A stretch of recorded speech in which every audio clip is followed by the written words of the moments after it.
On this week's Expose Sexy Exes, we're going to be talking about a deep, deep cut from the New Mutants history, Bird Brain, other known Oh, as Bird Boy.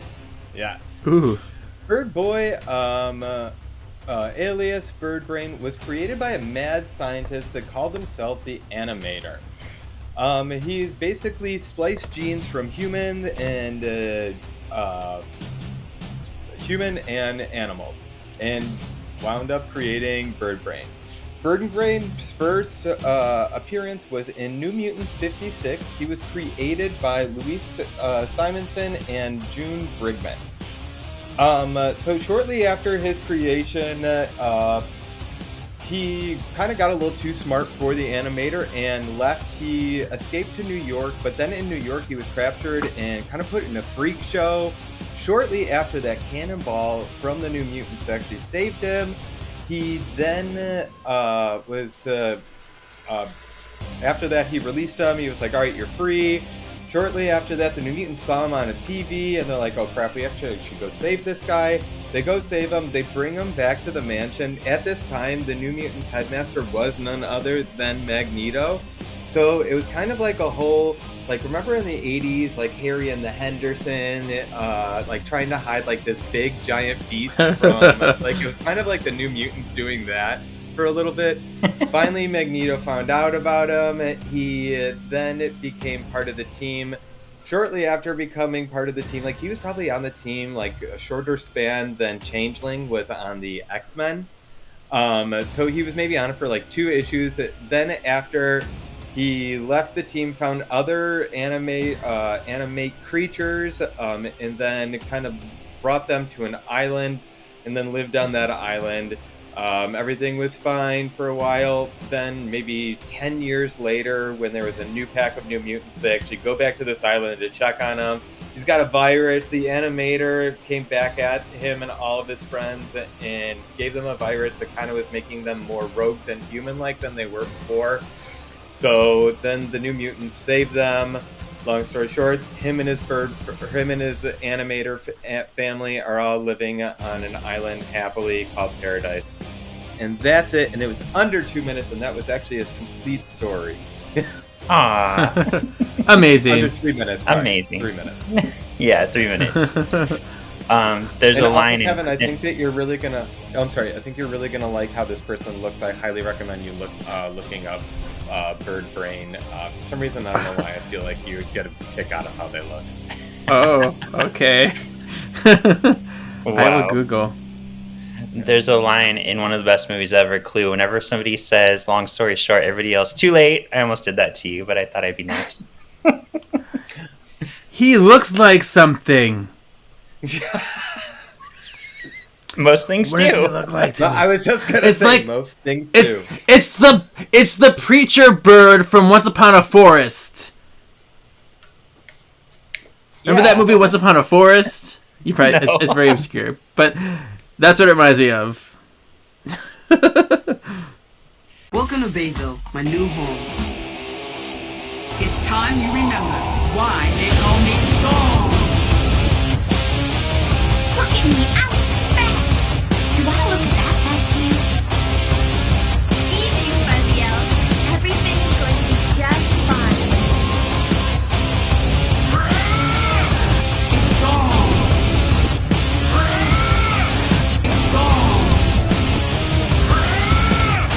Storm. That was tight. I give it 2 thumbs up. Yeah. Welcome Okay. to this week's Solving for X. My name is Sean. I'm your ultimate excavationist. And I have my little friend And, today, Lockheed. Lockheed. And I'm something of an X fan myself, Kevin. And I'm your astonishing X-Men stan, Ryan. He, him. Oh, he, they. Oh, yeah, that. And I'm the new mutant of this episode, Abby, she, her. And I've also got Lockheed here today. He's just not on screen right now. Yes. Yay! Yes, I love it. And Abby, you are the preeminent Kitty Pryde stan. How did you start getting into Kitty Pryde? Yeah. How much time do we have? Just kidding. As But long as you want, my friend.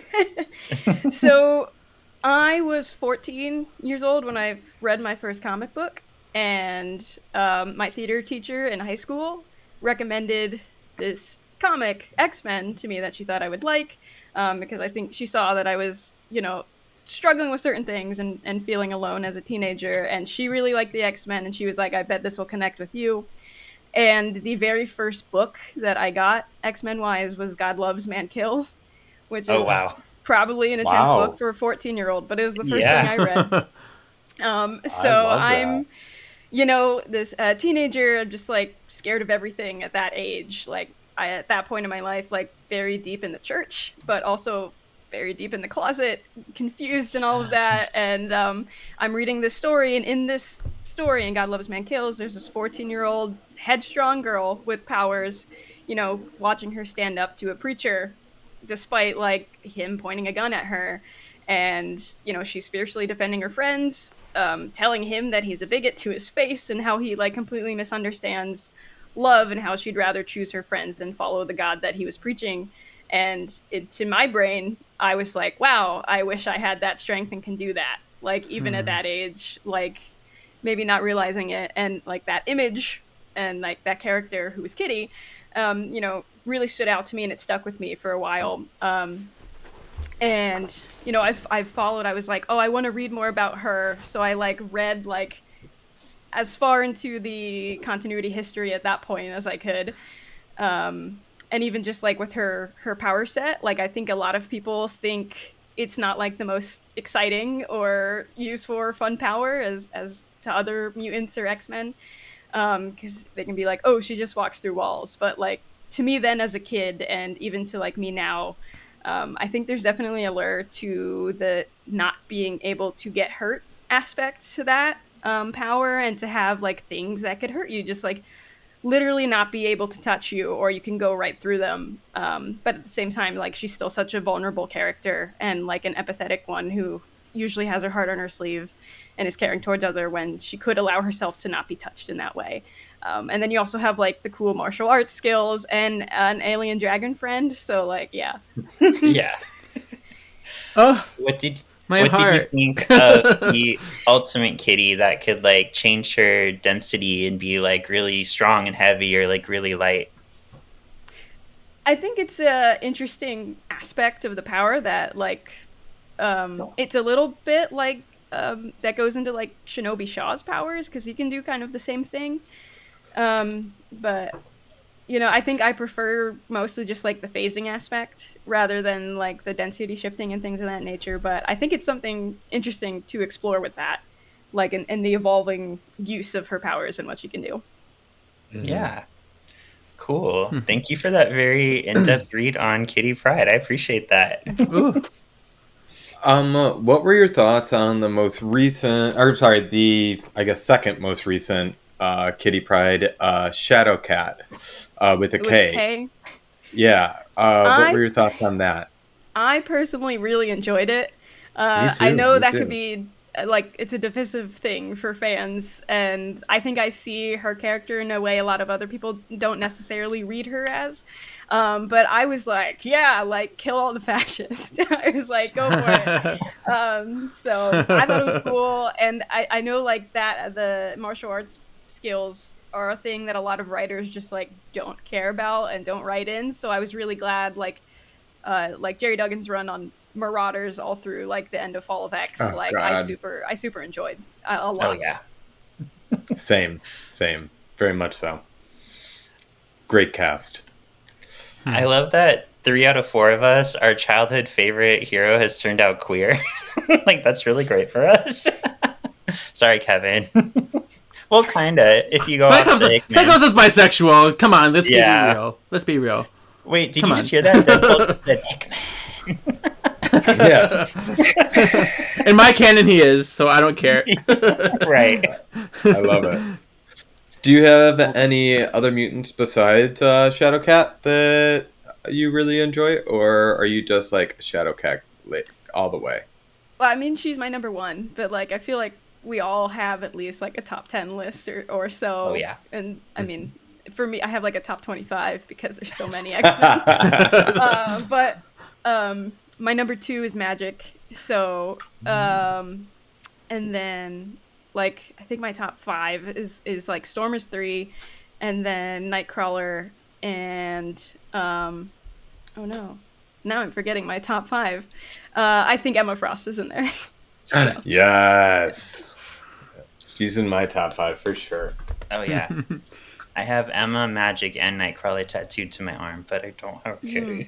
Don't judge Oh, it's me. okay. I've got her and Lockheed. So Nice. Oh my god, that is so cool. Fill in the void. So yeah, that's what you do. You just have a character. You like cling to them in your young age, and then you get them tattooed on your body later in life. Yep. So. Adulting.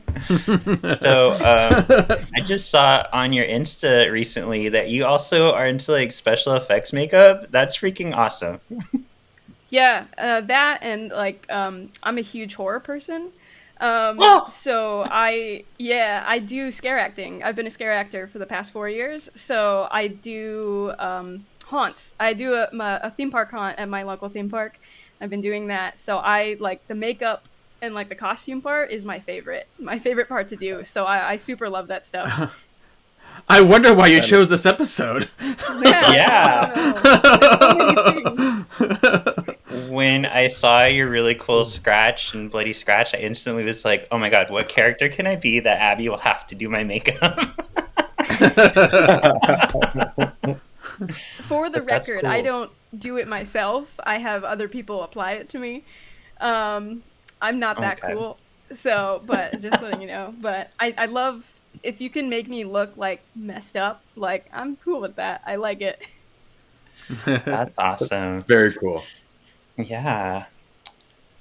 Well, let's go ahead and get into our sinister gossip sesh of doom. And much like always happens, we usually record on Tuesdays, and Wednesday apparently we get all the big news because right after we recorded and said, hey, I think Ryan Reynolds will probably be in Doomsday, the very next freaking day it was announced that Ryan Reynolds was going to be in Doomsday. Yeah. So how do you feel about that, right? You were right. You always are. Well, I mean, I'm very happy. I hope that this isn't going to be like goodbye to Ryan Reynolds' Deadpool. Even though probably, unless we do get that awesome X-Force movie that they're going to have. But I don't know. I'm excited, but I'm scared for what they're going to do with Deadpool. I don't think it'll be his end. This is- I kind of read, he said that he won't be part of like the main Avengers. So I think we'll see him in a short like side adventure, like defending his part of the universes. Well, I mean, oh yeah, I did just think about this. So, in Deadpool and Wolverine, we did have the whole scene where Thor is like thanking him for something, and Right. Chris Hemsworth is going to be in this movie, so we'll probably get that. It's probably gonna be that exact scene. It's probably, I think so Yeah. too. It's gonna be That would be exact the scene. best like full circle they could ever do. I would love it. Yeah. Yeah. Mhm. So very excited for that. hmm We also got some words from Alan Cumming, who of course played Nightcrawler in X2. He finished his Nightcrawler scenes and he said this is one of like the best movies that he's filmed for, and he's super excited for everybody to see it. So that's promising if Sir Alan It Cumming is. is into it. Definitely, because I feel that he is like very boisterous, like if he doesn't like something or something like that. So even if he wasn't proud of what he did, I feel like he would say something about that too. Or he would just have a photo of the Russo brothers and then just throw it on the ground. Like in trailers. Yeah. Did anybody else come across any news that you'd like to share? So the Marvel Legends Rogue and Gambit, the pre-order was actually available. And I got one. So I'm going to have the shirtless Gambit and Rogue basketball Marvel Legends. So I'm very, very excited. And that was also after I had a long conversation with my husband about not buying any more toys or anything like that. So, but yeah, then I literally woke up the next day and I was like, so remember that conversation we had? I bought this. It was a dream. I'm pretty sure Danielle Moonstar got into your head somehow. Got into my head. It was my worst nightmare ever. Me actually confessing to my husband that I'll buy less toys. But then when I told him that it was actually what it was, he was like, "Oh no, we have to have that." And I was like, "I know, we do. Yeah. We're little just looking out perverts for the two of you." Exactly. All right, and last week we asked previously on who is your favorite acolyte. I'll throw it over to Miss Abby. Is it Colossus, Sabretooth, Gambit, or Pyro? We're talking like specifically this show. I'd say Pyro because he's like crazy in this show. I think it's funny. I just think it's funny. He's just like a full out arsonist in this one. Like just like cackling. Yeah. I think he's fun. I think he's fun in the show. Yes. And the coolest use of his powers yet yeah. They get pretty creative with it. Mm-hmm. He almost got my vote from just him like rewinding Magneto dying over and over again. Almost just for that. But I still had to go with Gambit. Gambit. All right, let's hear these. Who did you choose, Kev? I chose Gambit too, even though I really agreed with the Pyro. So it was a tricky one. Yeah. Yeah. So Sabretooth got, this is a record for the first time in Solving Freck's history. He got 0 votes, 0%. Nobody gave any love to Sabretooth. And then Colossus got 22%. Pyro got 26%. Gambit got 52%. Half of the votes. Understandable. We saw him without the coat in that episode. He had to do a lot of things for a lot of people in that episode. Yeah. And we got a few people writing in, like, kind of pooping all over me and Ryan and saying, I love this episode for Cajun Spice. And Kevin was like, see? Yep. I was like, thank you. So touche. Hats off to you. I'm going to go buy a hat so I can take it off to you and then I'll go return it. Keep the price tag on it. Yeah. I should just wear one of Alan's many hats. Today we are talking Ghost of a Chance. And Abby, I can see why you chose this episode because you specifically were like, I want that episode. So we will talk about this crazy episode. I do love how like it was like, do you know what? Ghost of a Chance, Shadow, Dani Moonstar. I were like, it's yours. Mm-hmm. Yep. Immediate. Yeah. Like, I'm a little turned on. Okay, it's yours. No, I was like, it doesn't take much. It doesn't. And we'll get into that in this episode, actually. Definitely will. So this aired October 11th, 2003, written by Greg Johnson. You know where this is going next. Directed by Gary Graham.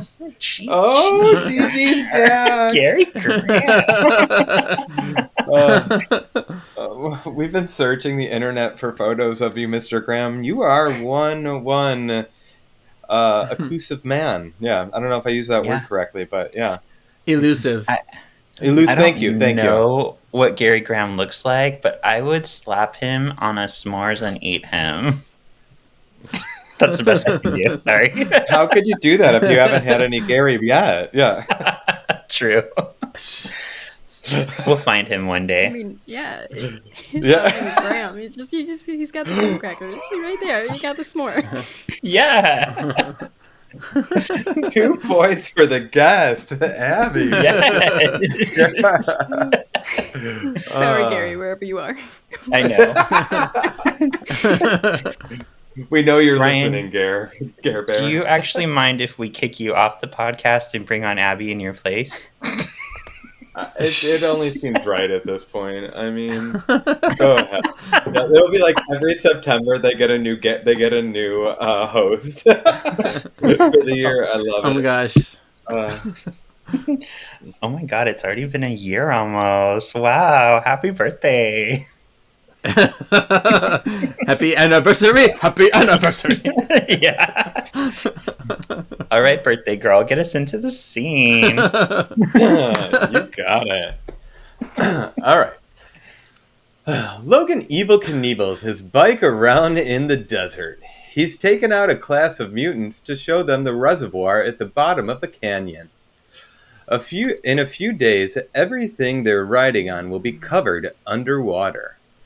The class consists of Kitty, Cannonball, Bobby, Kurt, and Rogue. Logan has everyone partner up and follow him. Kitty's having issues keeping up. She takes a wrong turn and is knocked off the path by Rogue's debris from above. Kitty phases herself to safety, but her ATV is ruined. She lands at the bottom of the canyon. Abby, I'm really glad you're here to speak on this. I found this incredibly sexist that all the boys get to have a motorcycle and the girls get ATVs. The girls get what ATVs. the hell? I wrote that. It's like, what is that? Yeah, it is. They can't handle two wheels. When Rogue obviously can, because I think that if it wasn't the beginning of this season or if it was the beginning of the other season or season 3, where she rode Logan's bike better than I think did she touch Logan though to like get his bike knowledge? Driving a motorcycle. Yeah, she's like, I'm on it. Pretty badass. Yeah. Watch out for that tree. Yeah. True. Yeah. I can see Kitty on an ATV. They should have put Bobby on an ATV and put Rogue on a motorcycle. I think that would have evened it out. Yeah, more balanced. Oh, so then it would have been like, if you are a queer person, you have to ride an ATV. The straights over here, the queers are ATVs are there. Yeah. We just can't win with this one. Yeah, exactly. Jesus. But I don't know what it was in this scene. I have no idea in this episode even, but Logan looks like he's like hot actually. Like I don't know if it was the blue shirt. I don't know what it was, but like I was watching it, I was like, when did Logan get so hot in this show? Like I don't remember. And then I kind of saw a sneak peek from an episode after this, and I was like, yeah, no, he's not drawn the same way. He's not as hot. No. I don't know what it was, but Logan was doing it for me in this episode. So, yeah, like he said, it doesn't take much. Yeah. He pops his paws and you're like, oh my goodness.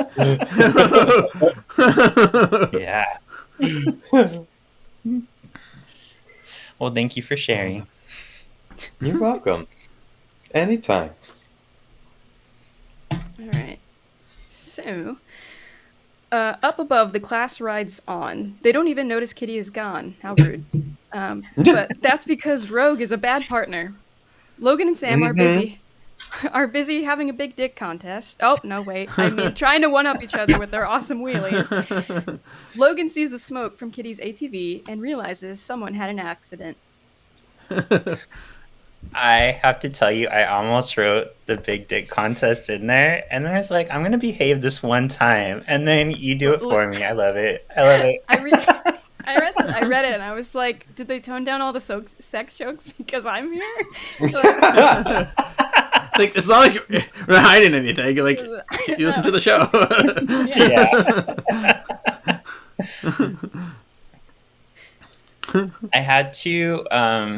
I had to rewind it to be like, wait, how does Wolverine see the smoke? But I guess because they're going on the windy road, like that's how he sees it ahead of him. Because, yeah, I get it now.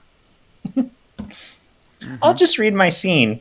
Down in the canyon, rocks are falling around Kitty.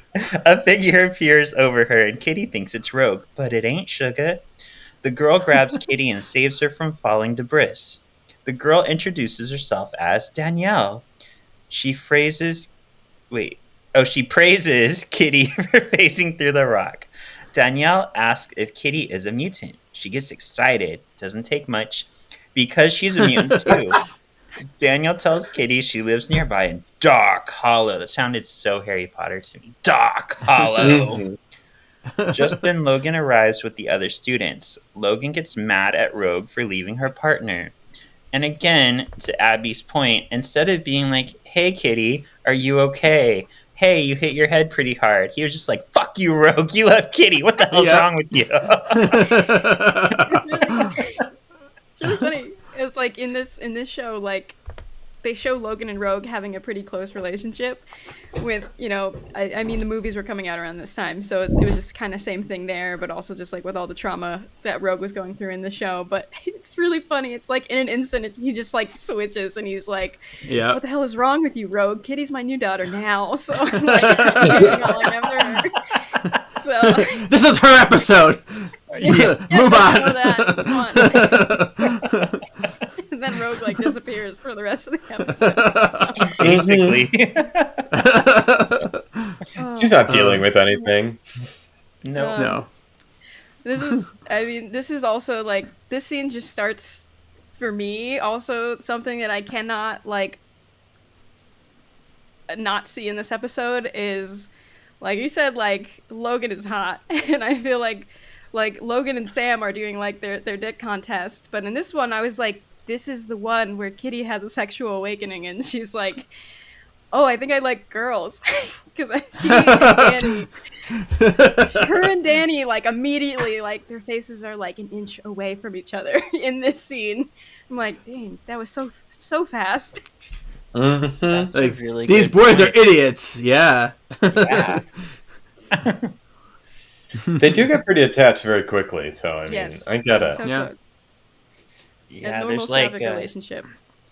there's a scene that was cut of them just A normal going at it, just lesbian having a bunch of sex in that canyon. It's also a metaphor. The can. Oh my lord. Oh, the geyser. Oh, man. Okay. Oh no. Water keeps rising. Moving on. Okay. Logan and team arrive back at the manor. Kitty watches from the hallway as Xavier talks to Danielle. Rogue shows up and apologizes to Kitty for leaving her. Xavier mentally calls everyone together in the community room. Kitty brushes off Rogue's apology. She's more excited to hear more about Danielle. Yeah, see that obsession, like my obsession with Abbey Frisco when she's here. Yeah, like this is immediately like, this is Kitty having a crush on a girl and having no idea that she's having a crush on a girl. It's like that before you can articulate what it is, and you're just like, I think I want to be really good friends and near that person all the time. I don't know what it is, but yeah, it's just like throughout this whole episode for me. Yeah, and I can't Nice. believe I didn't notice it, but the minute you say it, it makes sense. It makes total sense. Definitely. Kitty is going to be so pissed when Rain comes back from wherever I don't know if she's back in Scotland. Because when those two start bonding, when they get that like special bond, Rain and Dani, Kitty is going to be, or The New Mutants movie. put your hands together. All three of them. Oh, stop it. Just a thought. Okay. All right. Downstairs, Sam challenged Logan to another big dick contest, but he tried to work that in there, but it didn't go so well. Yeah, not at all. That's what Sam said.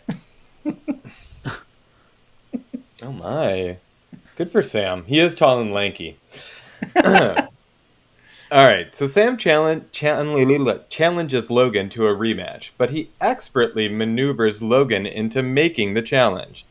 The rematch is set for tomorrow afternoon. The loser watches the bikes. But not ATVs, because they're men. They ride bikes. Men, and they're not queer.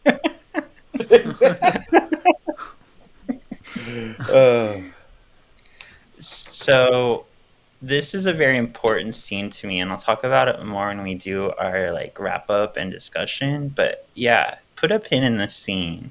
because, yeah. Go ahead.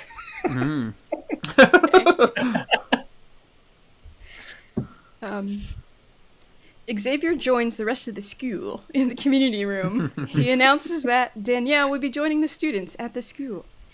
Kitty gets excited and offers Danielle a spot in her room.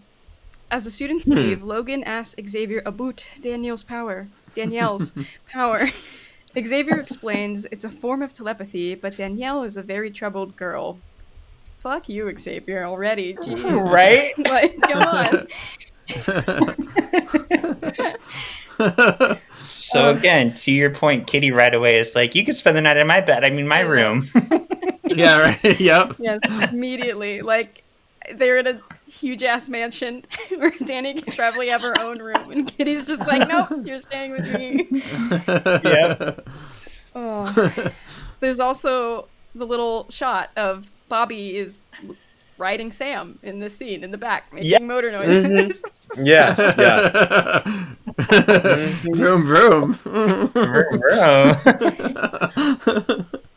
This is a very gay episode. They would be Yes. such a cute couple. They really would. Yeah.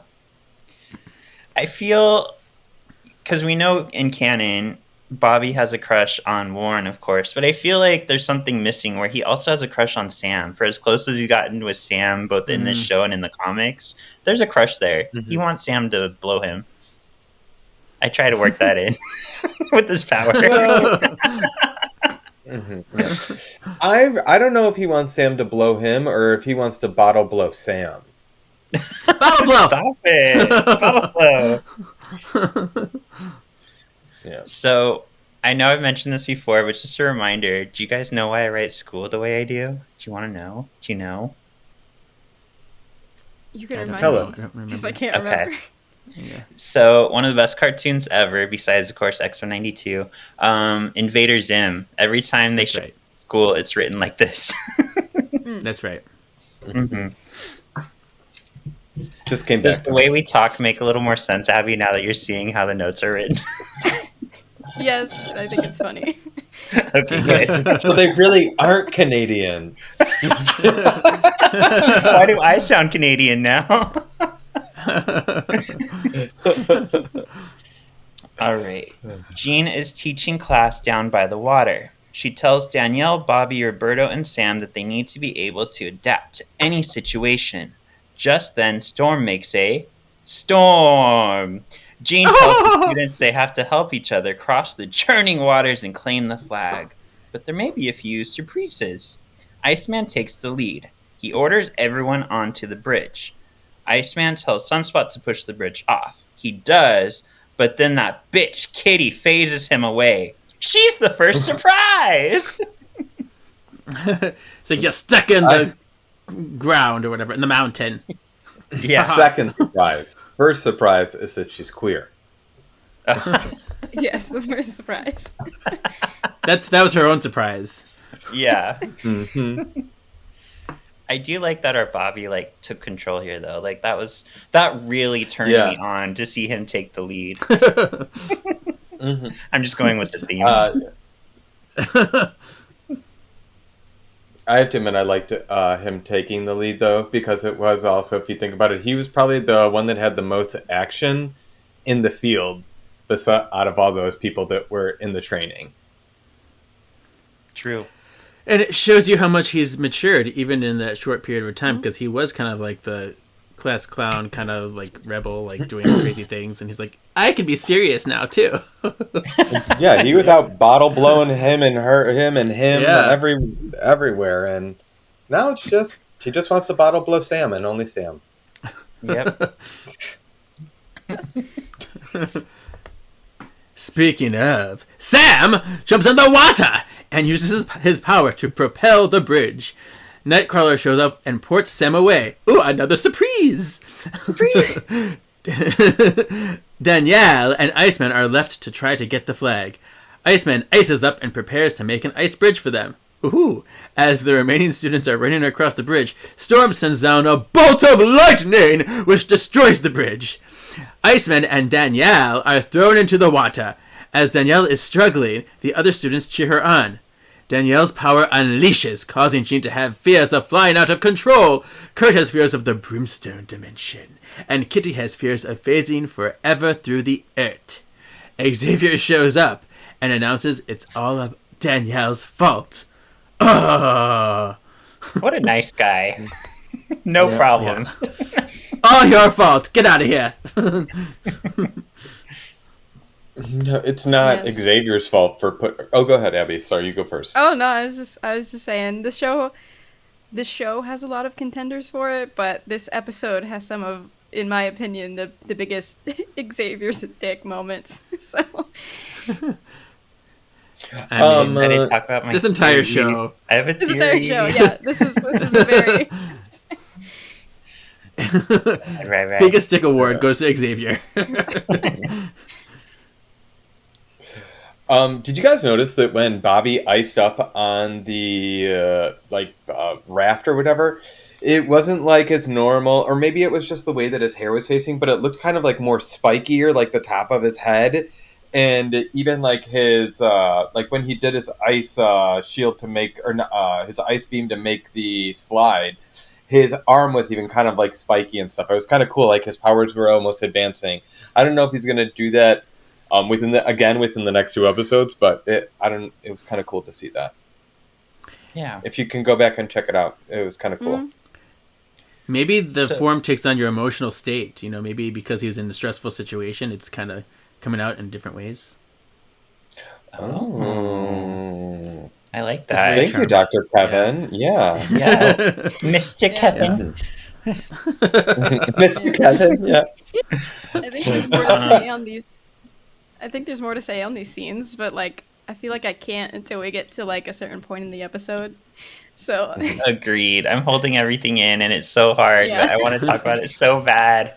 But while we're here, though, since you bring up his power, Ryan, I've never asked you this, but what is your preferred ice form look? Like when he has the smooth head, when he has the hair, when he has the spiky hair. There's lots of different ways we've seen our Iceman. Yeah. I honestly have to say that my favorite Iceman is probably the most recent one from Krakoa, where he kind of stayed that way after joining the X-Men, when he was like, we need to actually have, like, all of us look too normal for us to be the X-Men team. Like, we need to have someone that actually looks like a mutant. You know what I mean?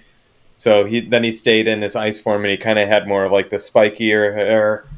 The Marvel Legend form of him that from the Juggernaut arm from the Juggernaut series, I believe has that form of him. I really enjoyed that.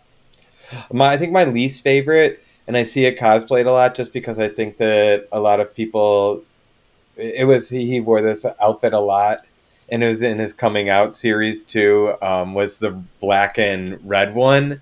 I don't know why. I just that is like my least favorite of the Iceman. It's kind of like the Angel one that everyone. That's fine. That's fine. Everyone likes different things, but it's not my favorite, but it's up there. My least favorite is like his OG look when he looks more like a snowman. Yes, I know what you're talking about. Yeah. For some reason, I always want Iceman to have some kind of blue on him. Like I feel like blue is his color. Oh yeah, definitely. You should actually have more of me on him.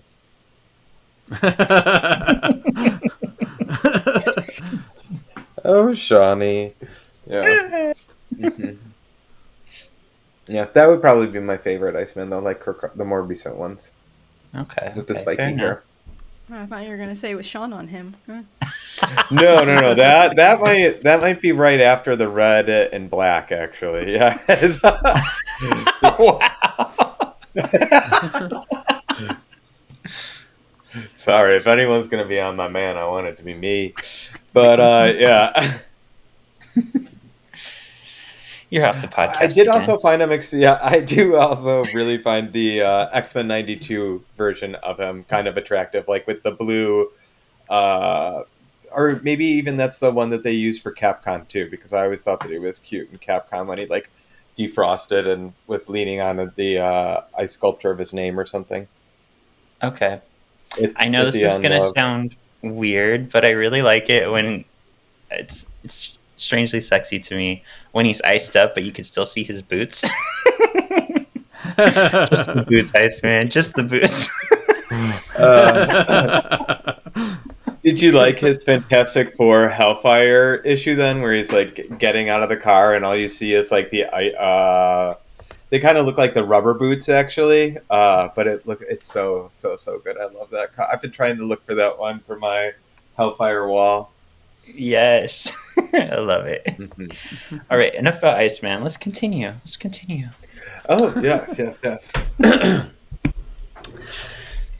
Kitty waits outside Xavier's office to get the verdict on Danielle. Suddenly, Suddenly, Danielle opens the door and storms out, leaving Logan, Storm, and Xavier looking concerned. Kitty follows after Danielle and asks what happened. Danielle tells her that this place is the same as any other. Her powers scare people, and they get uncomfortable around her. Danielle tells Kitty she expects Xavier to kick her out any moment. So, at this point right here, I feel like it was a little bit of like a reverse of the like classic line of like Professor Xavier is a jerk. But it was more Danielle saying it instead of Kitty, when normally it's the Kitty in the pose and that awesome thing. Professor X is a jerk. So I was just going to say, I swear that you were wearing it. I swear you were. So I was going to be like, Abby, can you stand up for me, please? Yeah.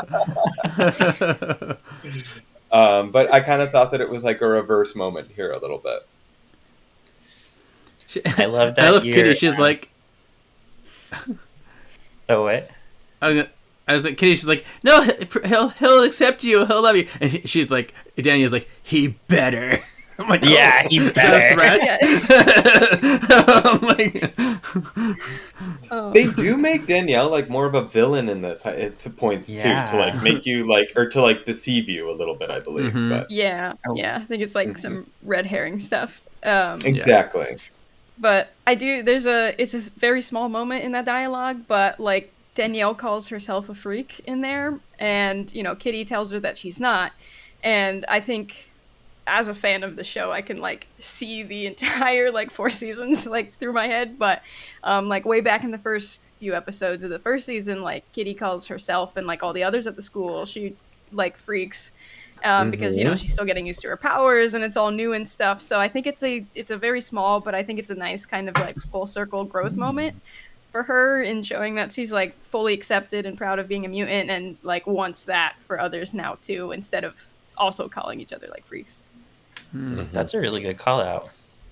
Yeah, I felt the exact same way, Abby. Like to be honest, throughout the entire episode, because you just get to see like Kitty. I mean, we've seen it little parts throughout like the season of Kitty like stepping up and really like being a badass, facing like a whole fucking train through something. Yeah, she did apparently make it blow up in the end, but she did a really good job at it. Small detail at first, but exactly. But now you really get to see her character growth though. Like she's literally becoming full circle from the beginning of the series. And yeah, this is the 3rd episode from the end of this series. So like you get to really see, I feel like in the first season, she was kind of almost the main character to be like, more of the main character too. Like it was more focused on Kitty, a lot of the stories. And this is like her full moment. She's like a teacher now, kind of like a mentor teacher. Mm-hmm. I could easily see this Kitty growing into the Joss Whedon Astonishing X-Men Kitty. Like she's definitely on that path. Yeah.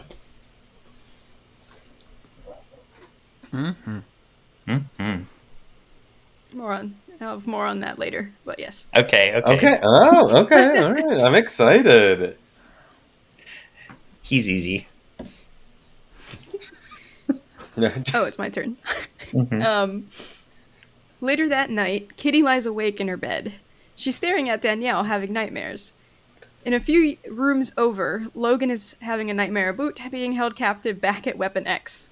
Storm is dreaming about her room caving in around her. Xavier is dreaming about Sentinels coming for him and his students at the school. Xavier abruptly wakes up. He goes to Kitty and demands to see her downstairs. Just, screaming psychically at her to wake up. I bet he's real fun in the mansion. I know. He has to be doing that to the X-Men probably like all the time. Right. I need some water. Somebody get me water. Yeah. Oh my god. I thought about that too. I'm like, that has got to be the worst thing in the world. The worst alarm clock. It's like, my legs, students, my legs! What do you want me to do?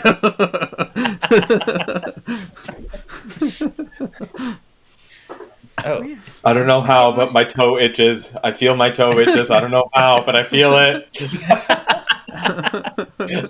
Come itch my toe, Wolverine. you just made me think of him all Kill Bill style, staring at his feet in the night, going, "Wiggle your left toe, wiggle your left toe." That would be amazing. It would. All right, Xavier, Logan, and Storm are all pouring coffee as they interrogate Kitty about Danielle. Danielle. How do you say it? Is that how you say it? Danielle. Danielle. Yeah, I don't know. Danielle. They demand to know if, now that I say that, now I put it as Dani. Now they demand to know if Dani left her room at any time in the night. Kitty tells them she's sure Dani didn't leave. Xavier tells Kitty to go back to bed. Kitty barely leaves and overhears Xavier tell Logan and Danielle is a problem they need to deal with. Oh no.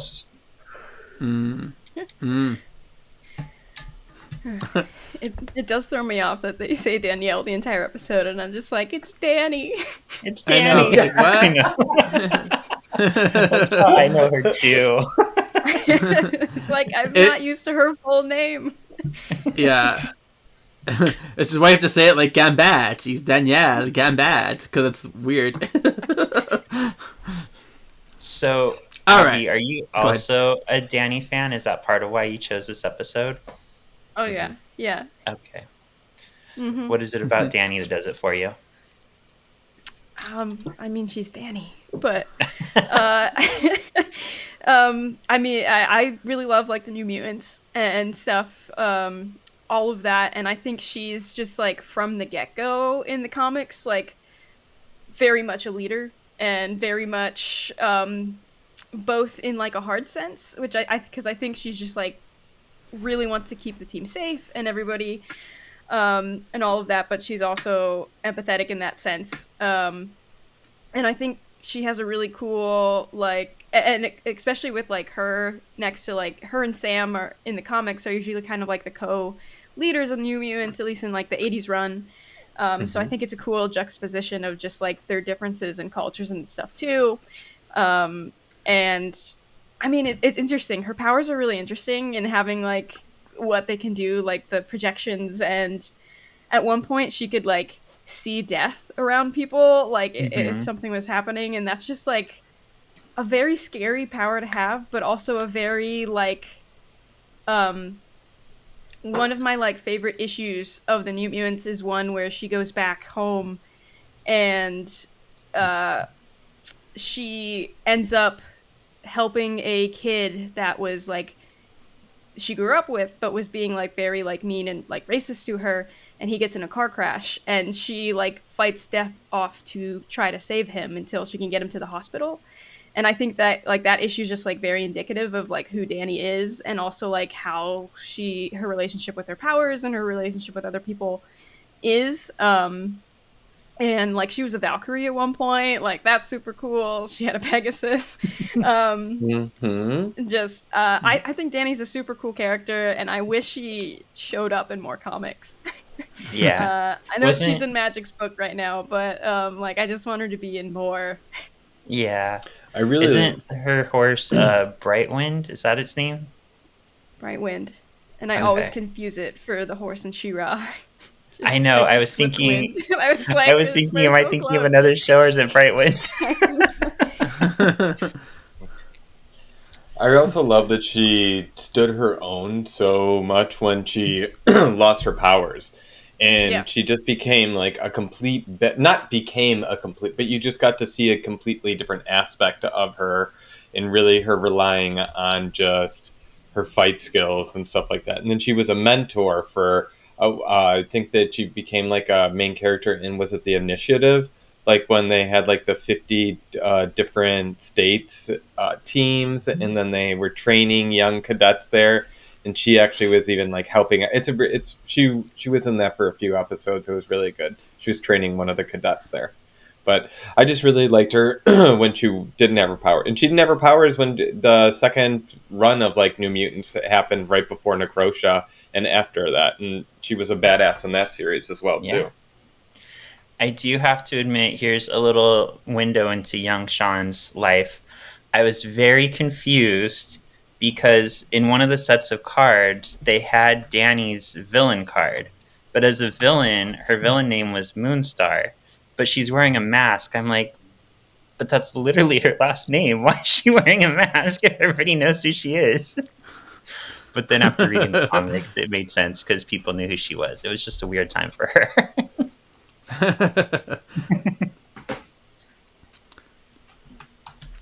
All right, carrying on. Okay. So Kitty is back in bed. She sits up and stares at Dani, all creepy like. Paranormal Activity much? This whole episode, like at this point in the episode, it turns into a ghost story, a ghost movie, a scary movie. So fun times. Kitty turns out the light, and Dani wakes up. Kitty wakes up the next morning, and Dani and all her things are gone. A gasp! Kitty goes downstairs to demand answers. Where is she? But no one knows what she... What? Oh, I said I'm awake. Oh, yeah, I'm awake. But no one knows what she's talking, Iceman's boot. They... Stop, you know what that does to me?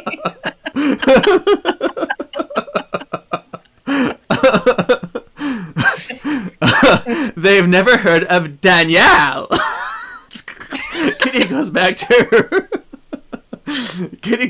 her room and starts making phone calls to find her missing friend. Xavier enters the room and tells Kitty to settle down. He tells her she's just experiencing false memories from her biking accident the day before. Kitty lays back down and Xavier leaves. Okay, could you imagine, like, if she leaves the room and they're all like, wait, do you think she meant Dani? Yeah, right. Like, oh yeah, I know her.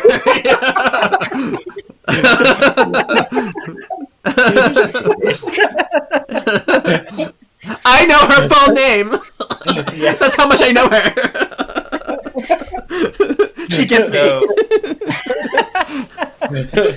And just to throw in a little tease, because I know we're all going to talk about it later, but just throw in a little tease. Xavier says something interesting in the scene to Kitty. He says, "You've been asleep since your accident." Put a pin in that one.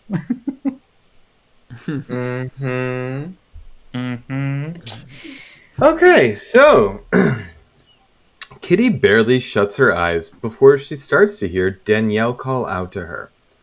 The walls turn green and watery as Kitty starts following the voice through the manor. Kitty glimpses Danielle run by and follows her.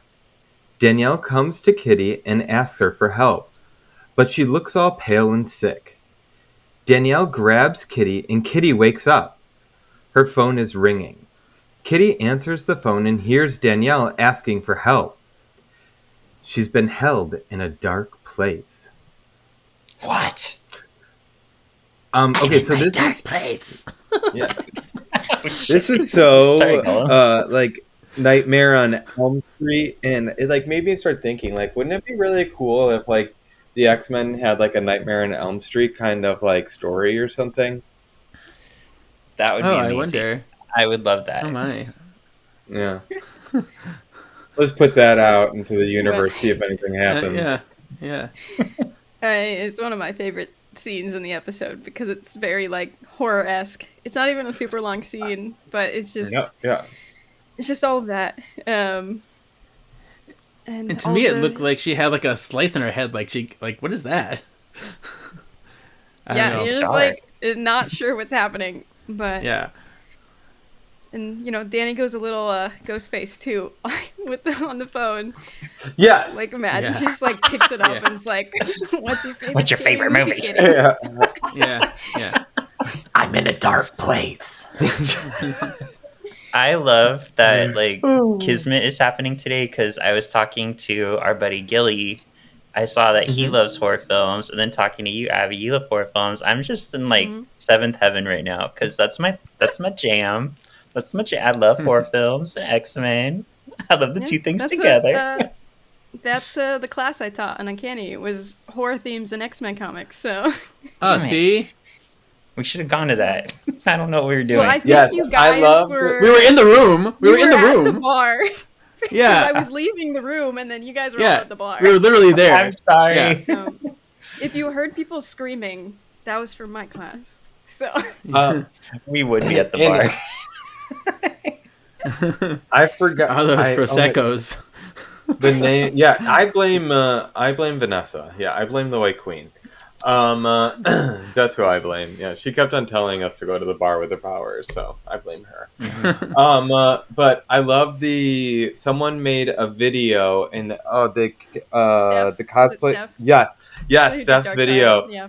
Yes, where she was the one she was like, "Is this fucking play about us?" Or yeah, it was amazing. I really like Yes. it.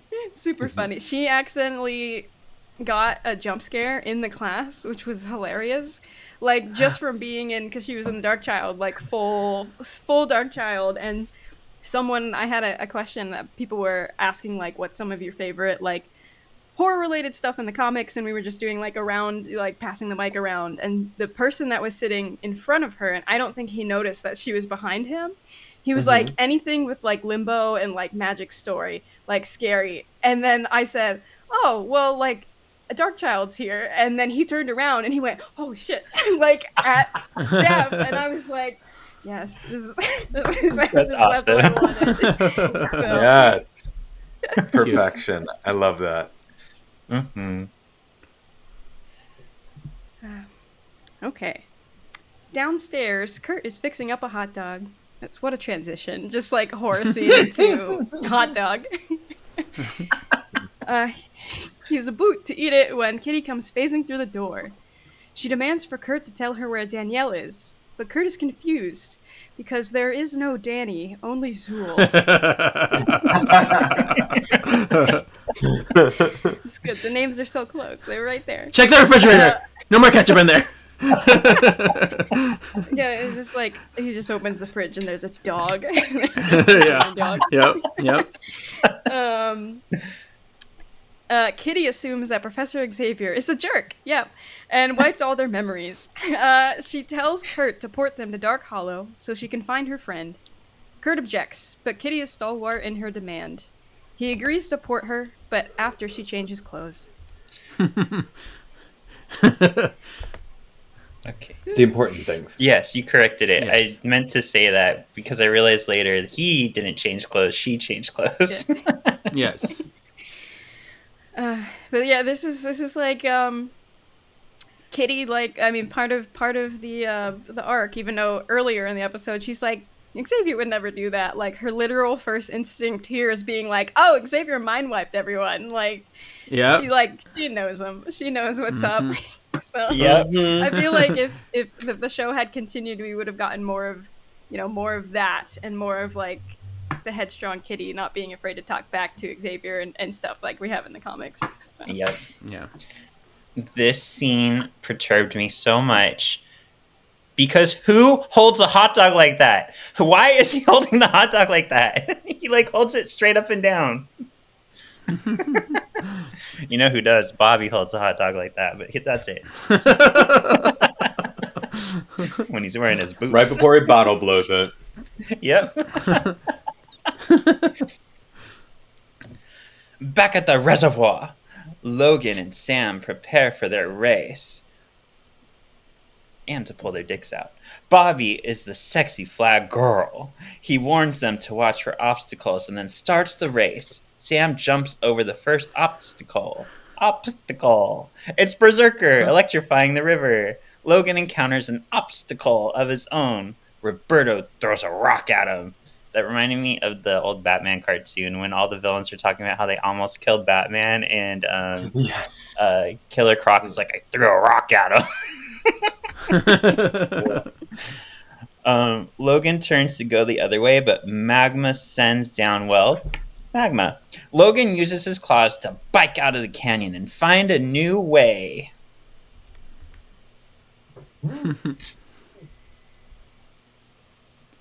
Okay. Meanwhile, over at Dog Hollow, Kurt and Kitty port in. It seems deserted. A random phone rings. Kitty runs to the phone booth and answers. It's Danielle asking for help. Kurt shows Kitty the phone, and Kurt's like, who are you talking to? She called me. I talked to her on the phone, and then Kurt's like, no, this phone is dead. Doesn't work. There's a cut cord. I was like, I'm worried about you, Kitty. And then Kitty quickly picks up the phone book and starts searching through it. She finds the Moonstars in the phone book. They are at 760 Maggie Blue Road. Cameo. Like, that's my name in real life. Come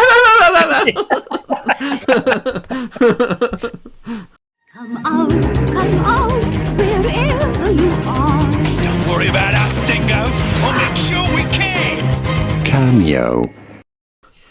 Yeah, so Maggie No, it's Blueberry Sunshine. Blueberry Sunshine. Maggie Blue is the name of Kitty's voice actress. And 2000's moment. You know what happens to a toad when it's struck by lightning? 2000's moment. A phone book. What the fuck is that? Yes. The Yellow Pages. I was even gonna say Kitty having the cell phone that she had would be a little bit of a 2000 moment, like a kind of I don't know if it's was a flip or anything, but it had an antenna. It had the antenna still. Yeah. It wasn't even one of them fancy Nokias that everybody had. Couldn't even text.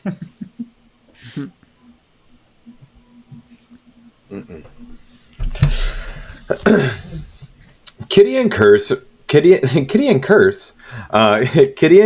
race to 760 Maggie Blue Road, where a man is on a rocking chair on a porch. Kitty asks about the Moonstar family. The man stops rocking and stares at them. The man tells them that his granddaughter is Danielle, or Dani. He tells them that Dani went hiking in the canyon and never returned. 2 years ago. Oh, gasp!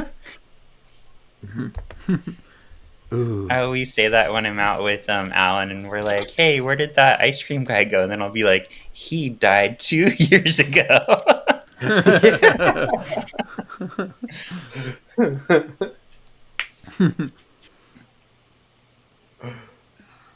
Right.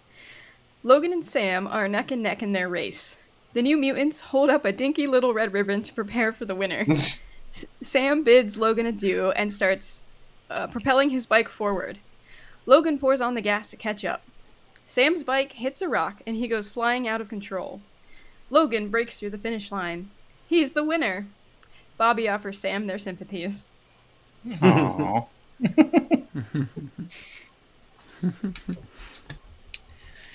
Kitty and Kurt go searching through the canyon. It's a metaphor. It's getting dark, but luckily they have a fleshlight. Kurt tells Kitty it makes no sense that Kitty would know Danielle if she's been lost for 2 years. Kitty realizes Dani is probably trapped back where she first met her. Kitty dives into the rising water, it's also a metaphor, to try to find her friend. With her fleshlights. You're welcome. Oh my god. I was expecting that one. You gave us permission. You opened the doors. So I'm happy that we actually have a Kitty expert on the pod today because I have a question. Can Kitty phase through water? Like, can she phase to the point where she won't get wet and, like, water won't affect her lungs or anything like that? I was thinking about that when she dove into the water today. I was like, can she phase, like, through water? Or, I don't know. No, like, I mean, there's not really any instances where it's shown that, like, she can do that effectively or, like, not needing to breathe underwater, because she still does. And I mean, in this instance, like, when she does come all the way through the cave and like, lands in there, like, she's gasping for breath, like, because she had to hold her breath beforehand. It depends on the writer and it depends on the era of comics, but sometimes, like, the canon is that she can only phase for as long as she can hold her breath. Because technically in physics, like, there would be no air going to her lungs if she's phased, but it's a comic book, so whatever. But and other writers, like, she can phase as long as she can, basically for, like, miles and miles through things. So it just depends. But, like, I don't think there's ever been, like, instances where it's shown that she can phase through water. That's always still been something she still needs to hold her breath for. Interesting. Cool. Nice. Thank you. Yeah. All right. 20? Yep. Just like my age. Yeah. Oh, beautiful. You can't drink Prosecco's! Okay, anyway. I was drinking prosciuttos. Oh, that doesn't sound funny either. Anyway, back at the finish line, Logan tells Sam that he probably would have won had he not used his cannonball powers. Sam is surprised. Logan tells Sam he wouldn't have won, but it would have been close. So don't get too excited. Like everybody else in this episode. Just then, Kurt ports in and tells them that they need to help Kitty. Ta-da. Ta-da. Ta-ta. No. Yeah. Just... Oh, my Lanta.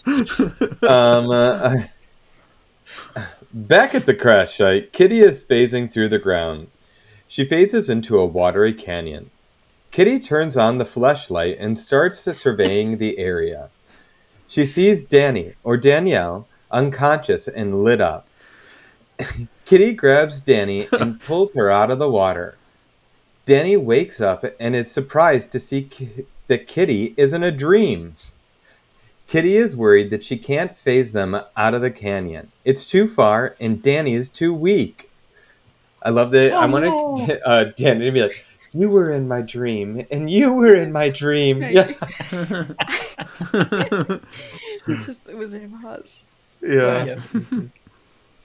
I mean, please, like, literally, technically, this is the first time they've met, and it's just like, Kitty is just, like, rubbing Dani's face to wake her up, and Dani just, like, grabs her hand as soon as she wakes up, and I'm just like, please. Like, this is... But I also, like the whole sequence, like, I think it's a fun juxtaposition from, like, how Kitty doesn't hesitate here to phase, like, the whole way down through the cavern and, like, through the water, despite all of that and not knowing how far down it is, compared to, like, the end of last season in the, like, apocalypse episode when they're at the pyramids, because they didn't know how far down it was or if she could breathe, and so, like, they had to give her the mask and everything for that, and she mentioned, like, how scary it was to be down in the dark alone, but, like, in this one she's like, I didn't hesitate at all. She just, like, jumped into the water and phased down despite all of the same risks being in play. So I think it's fun. That's how strong and her that was love also for where Dani we is. And that was also where we got to see her powers to, like, a new level too, because when she was floating through the ground, she was basically floating on air and was able to hold herself from floating in the air until she got scared from seeing the giant robot sphinx, and then she lost her train of thought and then literally just falls. So it was very cool to see how much her powers have grown throughout this series. Yeah, that's, like, the only time we ever, like, see her get to technically do, like, the airwalking. So, because everyone forgets that, and I think it's fun that she can just, like, lock up air. Yes.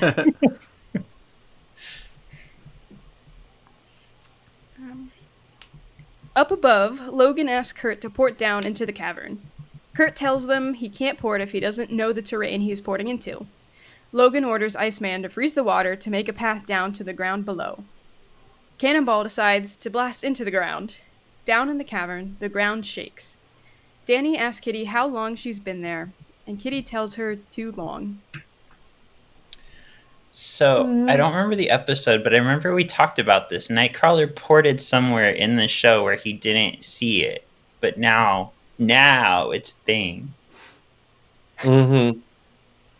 It was earlier. I don't know if was it the forge, like, into that weird, like, room? Yes. Yes. Yeah, because the door was locked to get to Forge, so he ported in. But, like, in this one, he's like, no, I could never do that. Yeah. I'm scared. But I think we talked about how he probably, like, surmised what the room looked like out of, like, the room that he was in. But we can still judge the writers. Even though this one got it right.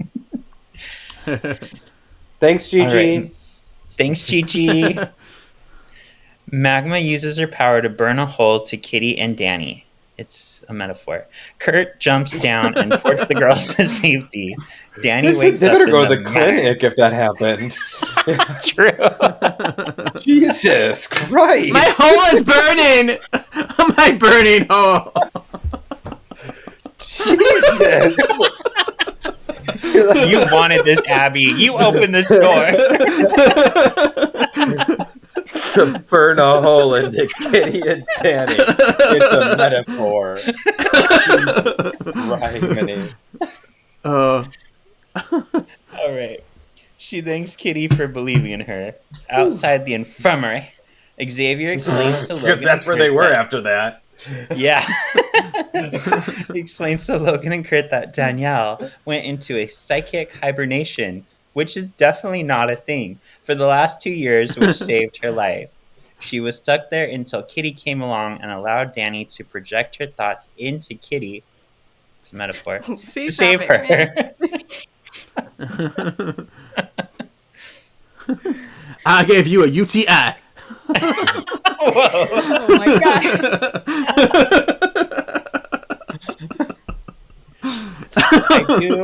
I do kind of wish they like calmed down and like she wasn't lost for 2 years. It was maybe like 2 weeks or something a little more manageable. That was crazy. Yeah. Like her body like survived that. How long was Catherine Pryde in that bullet, you guys? It was a while. Maybe 2 years. Yeah. True. No, maybe. So shame on us for not accepting hibernation. Right? Yeah. Make like a bear and hibernate. All right, so we'll start with Abby. So give us your thoughts on this episode and then rate it for us. Britishly bitchin' like Emma, pretty cool like Iceman, Australian Wolverine, you kind of love it but kind of hate it. Fat and sweaty like Jubilee, or unspeakable like X-Men Origins Dead Pooh. Well, before we get to like the rating stuff, now that we've gone through the whole episode, like, can we go back to now that we know that half of this episode was a dream sequence, and just like some of the stuff in there, because I think it's interesting knowing that like all of the Dani stuff before like Kitty like actually wakes up, like there's so many references to like the water, and like for like the first time like when they're doing the training session, Dani uses her powers and freaks out because she's in the water, and I feel like that's just like the subconscious. And in like the Nightmare on Elm Street part, like it's all the water in the cave, like it's like leading you to that, which is fun. And I also like how technically, because that's like Kitty's subconscious, like in the dream that Dani connected to, and I love how like she already knew like Xavier's being a giant jerk through all of that, so she knew it. So subconsciously there, but I think it's but also the fact that they said like she's been asleep since the bike accident, like she was basically in a coma for a day, and they just like left her in her bed, and she wasn't even like she wasn't even like in the med bay, like just like she could have a giant concussion. Just sleep it off. Xavier's like, you've been asleep for a day. I don't want to deal with you. How about you go back to sleep? Like, Yeah. well, okay, sure. It's just like a classic like episode of like a woman isn't believed and they're calling her crazy and she's like, please, like someone's gonna die if you don't believe me. Mm-hmm. But you know, Kitty stuck to it. She trusted her intuition in this, so Yeah. And okay, so since we're talking about it, here's my theory. I think that from the minute she fell down into the canyon, everything else was her own reality, except for that one scene I pointed out with Logan and Sam. That scene had to have happened because they did race the next day. So that's the only time we're actually in the real world. And I think, because that threw me off, I had to watch the episode again to be like, how does that happen if everything's a dream? But I also think that's why Xavier's being an unnaturally big jerk, because it's not him, it's Kitty's fear and projection of who Xavier is and how he would act. Mm-hmm. yeah. Although I can see it being real too. Well, yeah. I mean, she brought him to that point for a reason, because it's not far off from how he would really be. Yeah. Did you have something to add? Now are we? I honestly believe that it was brought up within the conversation, so because I was like, oh yeah, that's it. Okay. That's someone said so. No worries. Yeah, we're all good. Okay, cool. All right, yeah, give us your rating, Miss Frisco. Yeah. So, I mean, I'm a big Evolution fan. I know not like all of your guests. You're like have the spectrum of like hating it to loving it. So I like it was the first animated X-Men show I watched. Like I watched it before TAS, all of that, because I watched it back in high school. So like I don't mind that it's an AU. I think it's fun. And I think like the more it goes on, like in like the 4th season, it really starts getting to you recognize the characters start becoming more closer to their comic counterparts, and all that stuff. So, yeah, there's some stuff that doesn't do so well, like Storm and her use of powers. But like overall, I love Evolution, and this one is one of my favorite episodes. I mean, one, it's a kitty centric. It's got Dani Moonstar. It's the only animated episode that has Dani in it. Outside, like the rest, she only lives in the comic books pretty much. And it's like a horror-centric one. It's got the horror themes. It's got, you know, Kitty getting stuff done. It's got some fun scenes. So, and this might be my only time to rate things like this. So I'm giving it a Britishly Bitchin' like Emma. I really enjoy it. Wow. Woo! Awesome. I love that. Then maybe I should go last. Uh-oh. No. Oh, no. Abby, go ahead and choose Kevin or Ryan to go next. I'll go with Ryan. All right. So I know that last week we were like, it's a filler episode we're not going to get anything from it at all. And that's what this was too. But I really, really love Danielle Moonstar. So, and I just love that this was kind of the first time that we ever got to see her in animation form, really, ever. I don't know if was she ever in 97 at all, like in the background? I don't believe so, or anything like that. Not yet. So this was cool that we got to see her, and I just really liked it a lot. So I am also giving it Britishly Bitchin'. It was a cool. Yeah, it was a cool representation of her powers, and like I said, Wolverine was a hottie in this one. So, yeah. Yeah, we never mentioned the dream sequence where he's all shirtless and stuff, and he looked really good. He did. Yeah. We didn't mention the dream sequences like at all. Yeah, we did it. I know. I have that in there, and I'm gonna call that because that was also cool too to see like how cool her Danielle's powers were too, because that's how far she got into Kitty's psyche that she actually got to like think about. This is all stuff that she knows all everybody's fears. Yeah, it's all stuff that we've experienced throughout this series, and she's been a part of that. Like she was there. She wasn't in the Brimstone, but she was in that episode trying to get them out of there. She heard about Weapon X and all that crap. She got that far into her brain that she was able to pull even those memories for a dream. So Yeah. Again, how cool her powers are, even though there was no demon bear. Yeah.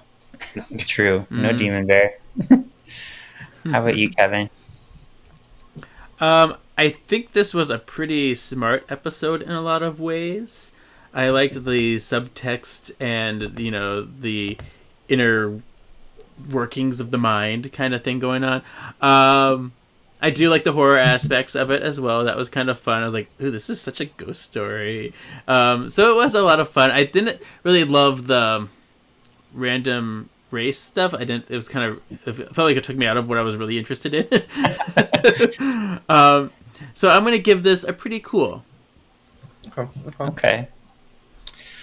Well, for me, I mean, at least this episode was better than Adrift, but I've actually just been tapping into Dani's powers and trying to scare you all because I think this is the best episode of Evolution. I freaking love this episode. Britishly Bitchin' like Emma all the way. I think they took, like we said, Dani was in it. They took her power and used it in a really interesting way as compared to like Legion was kind of questionable the way they used his power. So I thought this was so smart. I like that I had to go back and watch it again to be like, wait, what? So yeah, I love this episode. Very, very good episode to choose, Miss Abby. Mm-hmm. Did I actually scare y'all? Did you think I didn't like the episode? I did. I thought. Which for a second I'm like, but you said you like horror stuff and like Danny Moonstar. I'm like, how? Yeah. Like, what are you? But that's it was great. This is I just didn't care about the race. That's all. I didn't care about the Logan and Sam thing. I didn't. That was basically a way to get the others to the canon at the same time as everyone right. else, so. Yeah. And what were you saying, Ryan? True. Just that I really loved this episode, and I knew that this was basically just another April Fool's thing again that you were leaving the pod. Because I was like, "You're loving." I'm also quitting the podcast. A little liar. Yeah. Yeah. So I knew this was a faker. Yeah. Okay. Did we all choose Dani as our MXP, or did anybody choose Kitty? I chose Kitty. I did.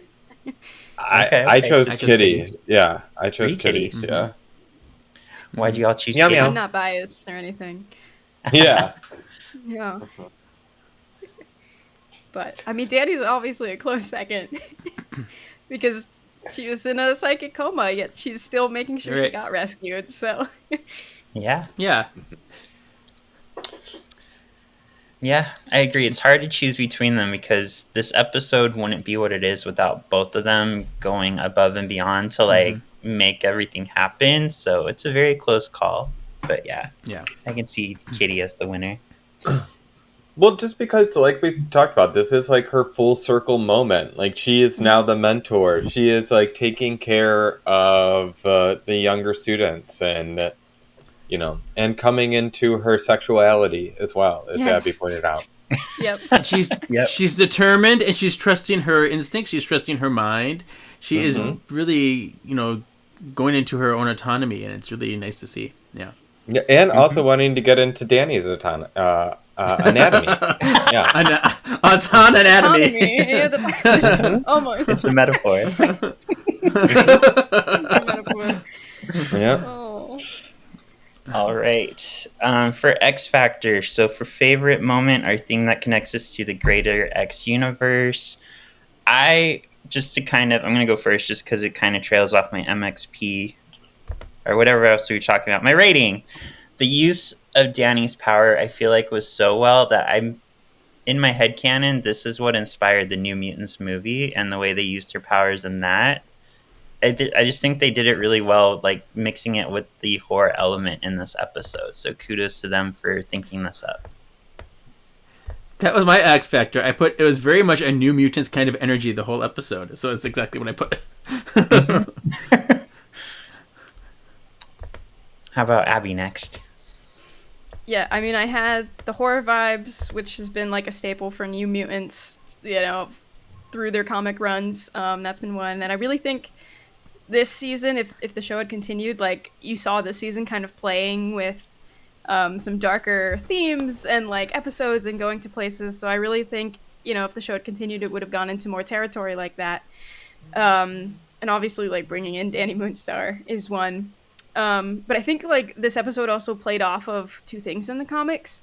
One was mentioned already, but like in the New Mutants comics, like Dani and Wolfsbane have that like kind of psychic connection.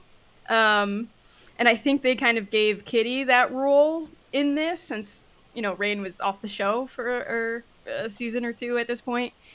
But I also, then I think on the flip side, it kind of brings in, because at least in like the 80s, 90s, like Kitty and Magic have a connection where like Kitty would get Ileana's soul sword if something had happened to her, or if she died like in the 90s and stuff. So I think they kind of blended those two things together in the episode to, you know, kind of create that Kitty Dani connection here. Love it. Thank you.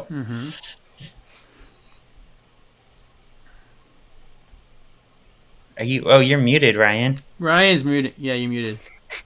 I'm like, why is he moving his mouth like that? Sorry.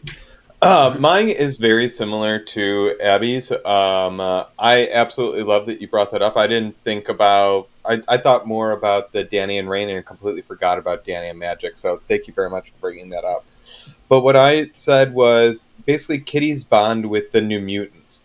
Because if you remember when like the New Mutants first came out, like they were kind of more of the kids and stuff like that, and she was kind of sometimes always a little bit of a special guest, like in their comics a little bit. Like she would kind of be on their missions sometimes, or even just start like talk to them within the mansion and stuff like that. So I kind of thought that was cool because she was bonding with the New Mutants and that way of Danielle or Dani, whoever we want to say. Cool. And on this week's Previously On, we're asking, which name do you like best for Danielle Moonstar? Dani, Moonstar, Psyche, or Mirage? Who wants to go? Abby, you go first. I've never been like the biggest fan of any of her like code names, but like just because like Dani and Moonstar are both her names and she still deserves like a code name that isn't her name, like the best one out of those in my opinion is Mirage, just because it's closest to sort of what her powers can do, even though they kind of can create that for people, and other people can see one person's fear. Like it got to that part where it wasn't just that person seeing their fear, like everyone around them could start seeing the fear. But I don't know. I've never been like the biggest like fan. I feel like she could have a cooler name, but I don't have one off the top of my head that I could give her right now. But I'll go with Mirage in this case. Yeah, I feel like since she's like a Cheyenne, like Native American, she should have something that fits more like her heritage than the names that they've been given to her. I feel the exact same way. Like there has to be a word in like Native American culture that means mirage or something like that, and I feel like that would be like such more an appropriate name for her and like be very cool. I know you're listening. Sean, you know who I like? Do it. Yeah. You know what name I like to call her, Sean? What? Bob Rest. Stop it. You know what that is? If anybody doesn't know, on our Charm show, we were talking about the demon Barbas with... He's the Demon of Fear. Demon of Fear. James Mansfield. With James Mansfield. I had a brain fart there real quick. And James really thought that Barbas' name was Bobbers. Kevin and I died. We died. Bobbers. Yeah. Bobbers, please. Love it. Oh, Bobbers. I agree with Abby. It's hard calling her Dani or Moonstar because she should have a code name. But where I disagree with Abby and where we're not friends anymore is I said Psyche. I think that fits her well. How about you boys? Go ahead, Kev. I don't know. I mean, because I really don't. I mean, to me, I just call her Dani because that's like she's just Dani to me. And I don't really like the names that we have. All right, so Dani it is. Yeah. I mean, Jean goes by Jean. She doesn't really need to Yeah. have a code name. Jean! Jean! Oh, everybody's gonna get to hear that again soon. Yay! Yeah. Ryan, what's your thoughts? I feel the exact same way as Abby in every front, so I'm going with Mirage. Fine, But I do want to traitor. say, like, they could. Sorry, but I do feel like they should have like a Native American word for Mirage or something like that, or hallucinations or something like that. So that should be her name, and it'd be really cool. Or you know, it'd be cool. Or if, another cool heritage name or something like that. You know? maybe if they found like a Native American like god or spirit to name her after. I think that would be kind of fierce. No, not working. Okay. Yeah. All right. Well, Abby, the time has come for us to do some Danger Room Divas. Come on, Gambit, can't you make this program a little tougher? Oh, it's no game club. It's the danger room. It's where we train. Danger Room Divas! Simulation complete. So, to start off, do you want to be a hero or villain? I will go with heroes. Hero, okay. And Kevon, you get to choose because you last year won Danger Room Diva. So who is going to go up against Miss Abby? I want to put our Lockheeds together and make it Sean. That's a metaphor. I know. All right. Yeah. If you get Oh Katie my or Magic, gosh. I'm going to be really upset then. All right. Spinning. You got for this, Abby. Oh, that's fitting. You got Wolfsbane. Okay. Oh. Okay. All right. Oh. It's a free app. It's doing a commercial right now. All right. For the villain, I get... Ew. Graydon Creed. Oh. I'm already not batting very well here. All right, let's see what our situation is.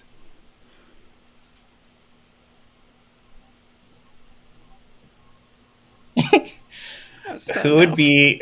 This is from Doctor Who. Who would be more likely to go back in time to see the Beatles? See the Beatles.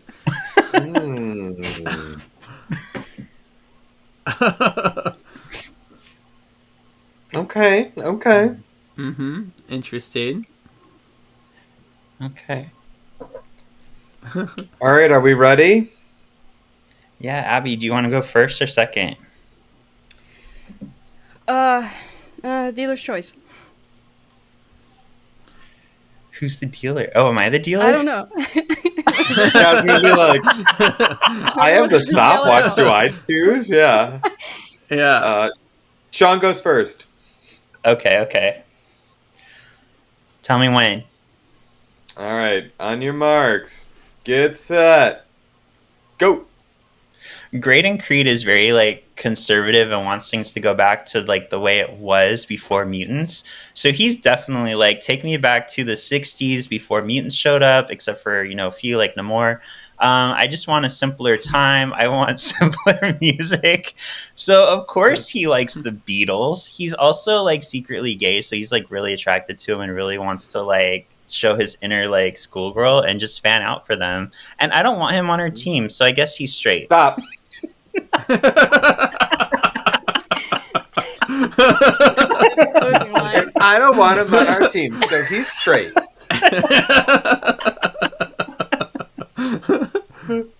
What a lovely ending. You're To welcome. the 60s. Hey there, Ringo Starr. Okay. All right, Abby, you ready? Got it. On your marks, get set, go. All right. Well, first off, Wolfsbane is already used to time travel. She's been doing it a ton with the New Mutants and the X-Men already, so that's not going to phase her. And I think with the way she grew up, I think the Beatles were actually probably a band she knew and a comforting band at that point, especially some of their early music like Opla Dee Opla Da, that kind of stuff. She really into that. So I can see her as a child. She was rocking out to that, trying to get away from that stupid priest. And she'd really love to see them front row and be one of those fangirls. And going back in time, she'd have some stuff. Touche. I like Touche. that. Yeah. Good job. I have to say, it was worth the wait. I've been so excited to get to know you, Miss Abbey Frisco, and I've had so much fun spending this last hour and a half with you. Oh, yes, absolutely. Yeah, it is a true blast. I was excited when you asked me to come on, especially since this episode wasn't taken yet. So I was like, I know exactly what I want. Yeah. Well, wait till you see what we're going to ask you once the cameras are off. But anyway, where can the people find you? So you can find me on whatever social medias I am on. I can't keep track at this point, but my handle is just at Abbey Frisco. It's ABBEYFRISCO. I post a lot on Instagram.